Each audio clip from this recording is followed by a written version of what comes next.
Zaman dəyişdikcə sənətin baxış bucağı da dəyişirdi. Əgər miniatür uzun illər ideal dünyanın gözəlliyini təsvir etmişdisə, yeni dövr insanın başqa üzünü axtarmağa başlamışdı. Kağız üzərində artıq təkcə gözəllik deyil, narahatlıq da görünürdü. Beləcə tarixdə sonralar siyah qələm adı ilə tanınacaq yeni təsvir dili meydana çıxdı.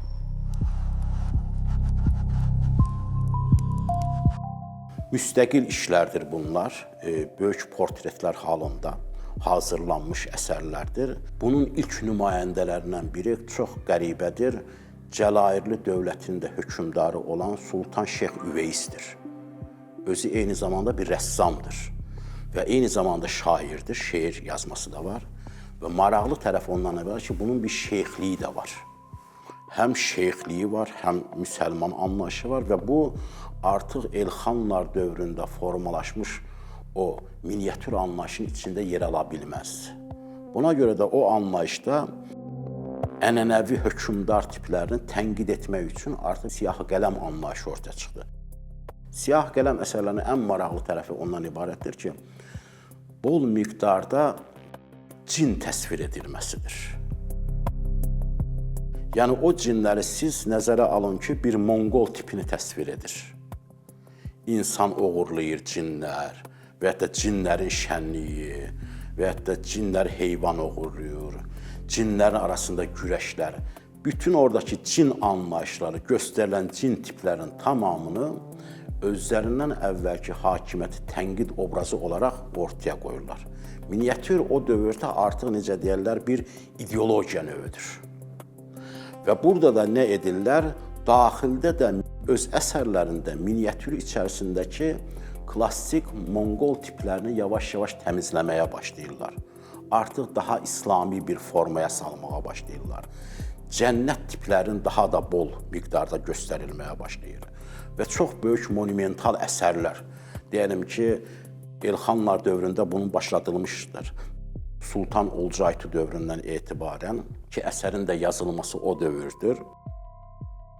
Fəzlullah Rəşidəddinin rəhbərliyində yazılmış böyük bir türk tarixi vardır. Monqolların və türklərin çox cütlük bir tarixi, Camiət Təvarix deyirlərdi. Bu eyni zamanda bir dünya tarixidir. Bu dünya tarixinin təsvirlərlə yenidən hazırlanmasına başlanıldı. İçərisində kiçik və böyük miqdarda çox sayda miniatür təsvirlərin yer aldığı bir külliyyat formalaşdı. Daha sonraki dövrdə şahnamələr yavaş-yavaş, xüsusilə Cəlairlər dövründə əsərlərə miniatürləndirilməyə başlandı və ilk dəfə o dövrdə etibarən artıq Nizaminin xəmsələri də miniatür əsərləri çəkilməyə başlandı. Və bunlar bir növ hökmdarın nəzarətində baş verən proseslərdir. Yəni fərdi şəkildə bir neçə adamın təşəbbüsü ilə miniatür məktəbinin ortada duracağı, ayaqda qalacağı imkanı yoxdur. Böyük maddi mənəvi dəstəyin olduğu və tam bir təşkilatlı bir prosesin məsələsidir miniatür. Hələ əxsus burada dövlətin nəzarəti olmalıdır. Çünki bu zadəgan işidir. Bunun zadəgan işi olmasaydı, Şah İsmail başının üstündə buna xüsusi qayğı göstərməzdi. O rəssamları, nəqqaşları, o alimləri göz bəbəyi kimi qoruyurdu. Onlara bütün lazım olan ləvazimatı alıb getizdirirdi. Elə bilməyin ki, hər şey elə Təbrizdə idi. Xeyr, biri İrandan gəlirdi, biri Turandan gəlirdi. Biri dünyanın o başından gəlirdi. O vaxtı Bleu de Prusse deyirlər, Prussiya mavisi. Onu Almaniyadan, Qərbdən gətizdirdilər.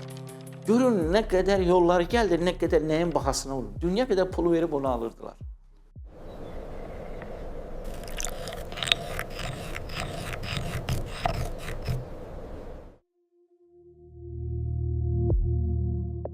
Miniatürün kitab sənəti ilə qovuşması təsviri sənətin inkişafında yeni bir mərhələ idi. Ədəbiyyat artıq təkcə oxunmurdu. O görünməyə başlayırdı. Rəssamın qarşısında isə yeni bir yaradıcı mərhələ dayanmışdı. Böyük bir hekayəni kiçik bir səhifədə necə danışmaq olar?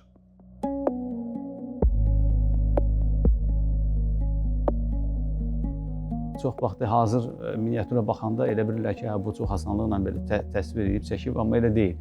Miniatür rəssamlarının o həmin formata, yəni kitab formatında işlədiyi işlərdə tutaq ki, bir səhnədir, ov səhnəsidir, döyüş səhnəsidir, yüzlərlə, minlərlə fiqurları işləmək və onların hər birinin obrazını canlandırmaq, bu bir növ sanki tənəffüs obrazıdır. Sən orada o qədər diqqətli olmalısan, hansı şəkildə işləməlisən ki, o obraz yarana bilsin.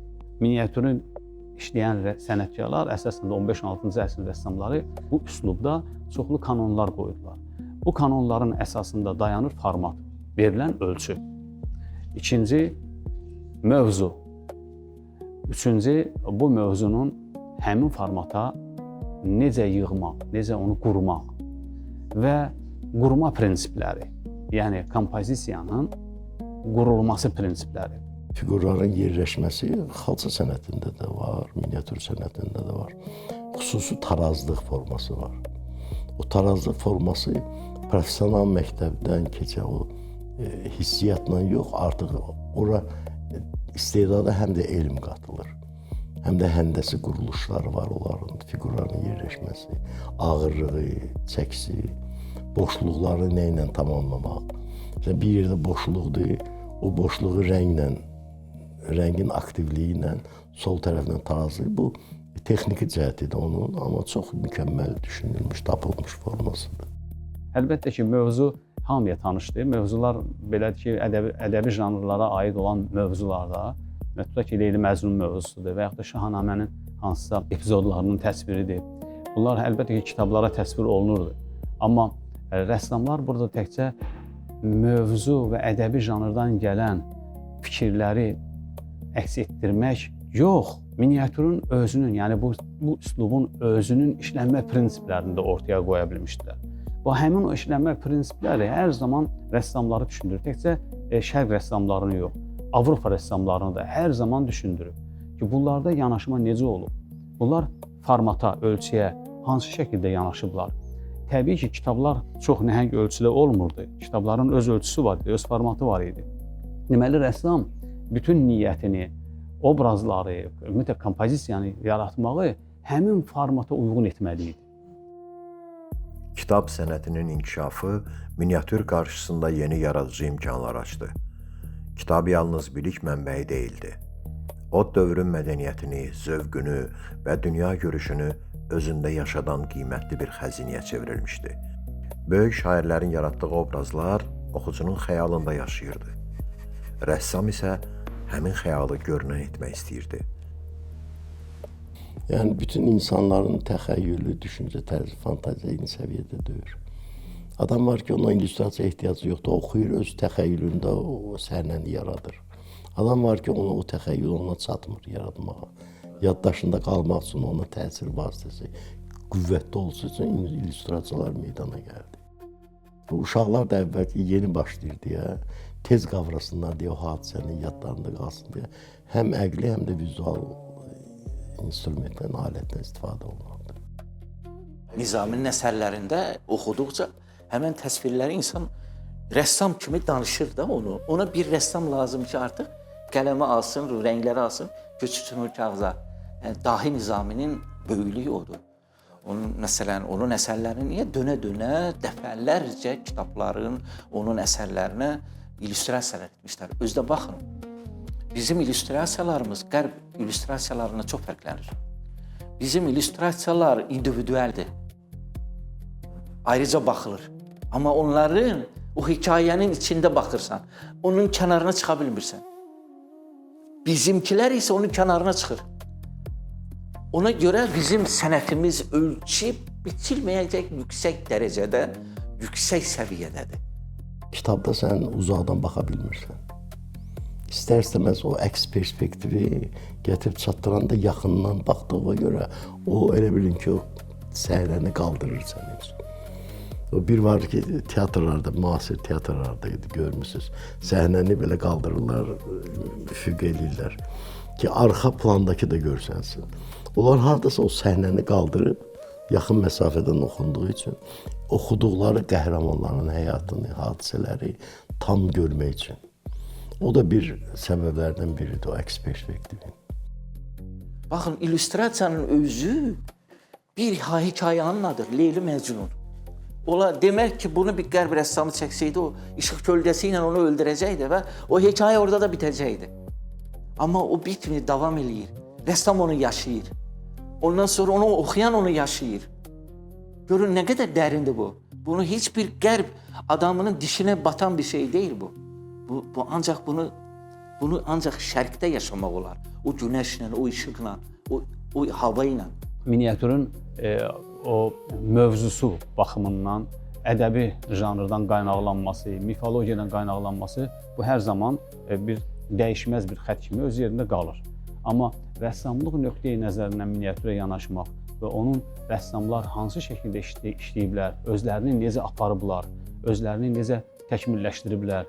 Burada bilik və bacarıqlar nədən ibarət olub, vərdişlər nədən ibarət olub ki, miniatür sənəti bu ecazkarlıq səviyyədə inkişaf edə bilib. Və rəssam üçün əsas məsələ budur.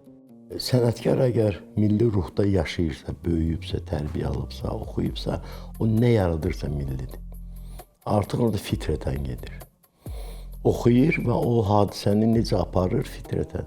Orada əlbəttə onun arxasında savadı, biliyi, bacarığı, texnik imkanları da dayanır. Amma əsas o fitrət götürür. Fitrət onu yönləndirir, kompozisiyanın qurulmasına. Necə hekayəni yazanda yazıcı hardan başlayıb hara gedəcəyini bilir. Onun da forması var, onu hesablamaq olmaz ki. Yəni, istər bir neçə roman götürərsən, o hərəkət xətti eyni deyil. Miniatürdə də, rəssamlıqda da elədir. Yəni, bu hadisəni görür və onun inkişaf xəttini görür. İnkişaf xəttini fitrətən kağızın üzərində, xalçanın üzərində aparır. Burada həm əldə etdiyi qabiliyyət var, təcrübə var, həm də əsas fitrət var. Azərbaycan qədim təsviri sənətində o qədər rənglər var ki, o qədər işıq var. O inanılmaz belə dərəcədə güclüdür. O istər-istəməz hər hansı bir insan olsun, istər rəssam olsun, istər mühəndis olsun, istər kim olur olsun ona ilk baxışdan təsir göstərir. Heç başa düşməsə də ona elə bir xoş təsir göstərir ki, onun halında ruh halı dəyişir. Çox maraqlıdır və miniatür kitablarının bu günləri Avropada, Amerikada, dünyanın başqa ölkələrində nəşr olunan miniatür kitablarının izinə düşdükdə baxırıq görür ki, nə qədər böyük insanlıq aləmində nə qədər böyük maraq var bu məsələyə və nə qədər böyük araşdırmalar var və bu araşdırmalar da tükənmir. Miniatürü dəyərə gətirən, miniatürü bir sənət ecazkarlığı müstəvisinə qaldıran rəssamlardır.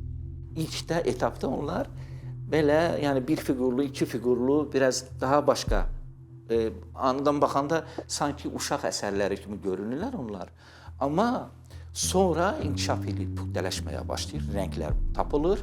Məsələn, əvvəl o vaxt 3 rəng var, sonra 4 rəng tapılır, 5 rəng tapılır və s. və s. Rənglərin sayı çoxalmağa başlayır. Ondan sonra 1400-cü illərdə, yəni 15-ci əsrdə akademiyası yaranır. Məsələn, elə miniatürlər var ki, onlar çox fiqurludur. Hətta o miniatürlərə baxanda orada fiqurların təsviri, geyimlərin təsviri, portretlərin təsviri, təbiətin və hətta cisimlərin təsviri hansı səviyyədə, nə şəkildə xırdalanıb. Ora hətta mən deyərdim ki, bugünkü gözlə ona baxanda sən mütləq ona lupana və yaxud da bir hansı böyüdücü bir şüşə ilə baxmalısan. Deməli, burada miniatür rəssamlarının özünün kağızla ünsiyyətdə olarkən hətta nəfəs alma prosesi də olub. Biz baxanda görürük ki, həmən fiqurlara, istəyir alim olsun, istəyir astronavt olsun, istəyir memar olsun zamanında, istəyir onların təbibi, təbabətdə təbib alimləri olsun, istəyir nəqqaşları və s. olsun. İnanın mənə, eyni çalarda görünür onlar, eyni ölçüdə. Çünki həmən işıq onlara da təsir göstərir. Həmən rəngləri orada da görürsünüz. O rənglərin fəlsəfəsi var. Mən məsələn, bir memarın, bir Nəsrəddin Tusinin deyək, Nəsrəddin Tusinin yanında oturub rəssamlıqla məşğul ola bilərdim. O mənə heç bir vaxt mane ola bilməzdi. Nə də mən ona mane ola bilməzdim. Çünki eyni ölçülər idi, eyni çalarlar idi, eyni işıq idi. Hər yerə düşürdü. Ona görə də işıq kölgə qalxdı, yoxdur. Qaranlıq yoxdur. Ondan sonra o vizual dərinlik deyirlər ona, uzaq perspektiv. O da yoxdur, lazım deyil bizə. Demək, hər şey yaxınlaşdı. Uzaqda olan yaxınlaşdı. Biz yaxında olanı da uzaqda olanla bir-birinə tutduq, qoyduq yan-yana. Məsələn, çoban itin asıb. Nizaminin xəmsəsindən çəkilən. Misal üçün, baxan kimi çobanla it uzaqdadır. Biraz kənardadır, qabaqda mənzərə var, qayalar var, dağlar var. Şah gəlir, keçir, o şahın atının üstündə forması var. Amma baxan kimi birinci it görsənir gözə. Uzaqda olmağına baxmayaraq, şahdan da uzaqdır, qayalardan, təbiətdən də uzaq. Amma birinci o görünür. Çünki Nizami yazanda bütün o fəlsəfəsini onun üstündə qurub deyə. Rəngi o qədər gözəl seçib. Onun çəkiliş formasını o qədər gözəl seçib ki, baxan kimi ilk dəfə baş qəhrəman o gəlir göz qabağına. Amma perspektiv qanunu ilə o gəlməməlidir. O axırda görünməlidir. Bu kompozisiyalarda görürsünüz sənətlər. Görürsünüz burada, məsələn, bağışlayın, mən biraz qalxacağam. Burada padişahlar oturublar, yuxarıda, ən yuxarı səviyyədə isə bir adam, bağban orada nəyisə şumlayır. Demək ki, bunun arasında heç bir methodiyyət qoyulmur. İlk dövrlərdə intuitiv yaranıb, sonra o formalaşıb və elmi əsaslara söykənib. Yəni, həndəsi formalarla, onun yerləşməsi ilə, tarazlıqla, ölçü vahidləri ilə, perspektivi, yəni gözün perspektivi yox, düşüncənin perspektivi gəlib ortaya çıxıb. Bizim miniatürada Avropa incəsənətində gözün perspektivi var. Amma şərq incəsənətində əxlaqın perspektivi var, inancın perspektivi var. Yəni gözün perspektivi yoxdur. Çünki göz hamını ayırır bir-birindən. Böyük, kiçik eləyir, uzaq, yaxın eləyir. Amma əxlaqı perspektiv onları hərəsini öz məqamına qoyur. Layiq olduğu məqama qoyur. Ola bilər uzaqdakı layiqdir, daha çox layiqdir, nəinki öndəki. Ona görə əxlaqi perspektiv başqadır, göz perspektivi başqadır. Baxırıq, görürük ki, Matissin əsərlərində pəncərədən görünən bir ağac gəlib pəncərəyə dayanıb. Sanki içəridə olan o fiqurla kontakta girir. Bunlar hardan gəlib? Bunlar bizim şərq mədəniyyətimizdən gəlib. Biz isə bunu bugün qoyub gedib uzaqlarda axtarırıq onu. İnan mənə, uzaqda heç şey yoxdur. Hər şey yaxındadır, hər şey buradadır, əlimizin altındadır. Miniatür təkcə bir rəssamın fırçasında doğulmurdu. Onun arxasında böyük bir sənət məktəbi, dəqiq əmək bölgüsü və ustaların ortaq zəhməti dayanırdı. Bu əlyazmaların ərsəyə gəlməsi müxtəlif sənət sahiblərinin ahəngdar əməkdaşlığının nəticəsi idi. Buradakı miniatürün əsas ana xəttini quran, əsasən o mövzunu, o cəryanına, təsvir cəryanına qoşan əsas baş rəssamdır. Yəni, bütün hər şeyi o fikirləşirdi. O bir rəssamlar da fikirləşirdi. Çünki onlar da o fikirlərlə tanış olurdular. Çünki burada üslub məsələsi də var. Məsələn, rəssam burada sxemi çəkir, kompozisiyanın məsələsini həll etdikdən sonra biz ona rəsm deyirik. Yəni, rüsumluq. Rəsm həll olduqdan sonra rəng məsələsi başlayır. Hətta elə vaxt olurdu ki, kitablar yazır ki, burada rəssamlar bir ağacı çəkir, bir təbiəti çəkir, biri insanı çəkir, biri heyvanı çəkir və nəhayətdə kitabda bu miniatür hala gəlir. Yəni, bunun özündə belə bir sistemlilik var. Bu, ayrı-ayrı adamlar bir sistemin ətrafında işləyə biliblər. Eskizi mən də işləyirəm, xalçanın eskizi. Onun damalı kağızı keçirirəm. Gözünə, sonra buna rəng verirəm. Orada hər sahə başqa-başqa rəssamlar həll edir. Biri eskizi hazırlayır, biri damalı kağızı hazırlayır, biri ancaq rəng verməklə məşğuldur. Yəni, kitab sənətində də kağızın nəinki xam malın seçilməsi, tutmuş, onun hazırlanması, aşılanması, yağın çıxarılması oradan, qələmin hazırlanması, bunlar hamısı böyük sənətkarların tələb edirdi. Sinan bilirsiniz də o məscidlərdə hissin yığılan otaqları hazırlayır, ayırırdı, yuxarıda bir otaq. Bütün yandan şamların hissləri gedirdi, o otaqda yığılırdı. O otaqdan sonra o hissi yığırdılar. Bunu Sultan Məhəmməddə də görə bilərsiniz, məsciddə. Ayasofya'da da otaq ayırdı o şamların hissinin yığılması için. Onu divardan sonra qazırdılar, ondan mürəkkəb şədirlə xəttadılar. Çünki yağlı olur o his.